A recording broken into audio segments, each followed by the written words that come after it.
వస్తుంది. ఆ వెరైటీ ఏంటో చూసేద్దాం రండి.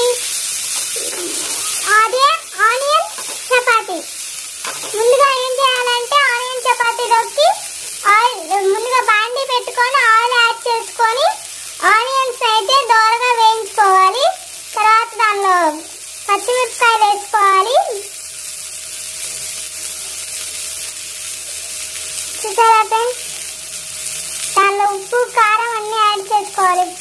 తర్వాత బాగా వేగిన తర్వాత కారం అయితే యాడ్ చేసుకున్నాం ఫ్రెండ్స్, ఉప్పు యాడ్ చేసుకున్నాం ఫ్రెండ్స్, మసాలా పౌడర్ అయితే యాడ్ చేసుకున్నాం, కరివేపాకు యాడ్ చేసుకున్నాం. బాగా కలుపుకోవాలి.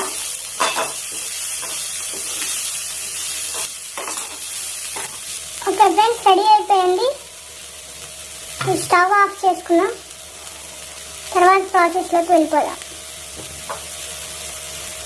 ఇప్పుడు కర్రీ మొత్తాన్ని అయితే చపాతీలోకి అయితే కలిపేస్తుంది మా మమ్మీ. చపాతీ పిండిలోకి కర్రీని ఒక గిన్నెలో యాడ్ చేసుకొని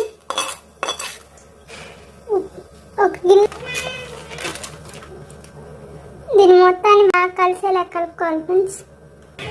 ఆయిల్ యాడ్ చేసుకోవాలి కలుపుకోవడానికి. కొంచెం పాలు యాడ్ చేసుకున్నాం. దీని మొత్తాన్ని ఇలా కలుపుకున్నాం.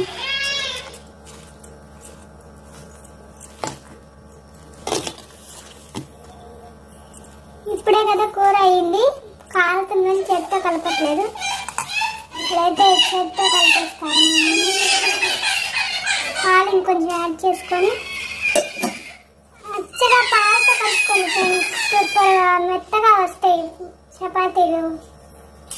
మీకు ఎంతసేపటికి గట్టి పడవు అలా కలుపుకున్నారంటే. వెన్న యాడ్ చేస్తున్నాం.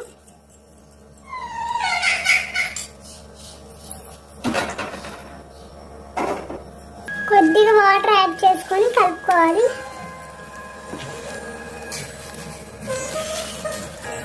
ఓకే ఫ్రెండ్స్, చపాతీ పిండి కలపడం అయితే అయిపోయింది. ఇప్పుడు చపాతీలు అయితే చేసేసుకున్నాం.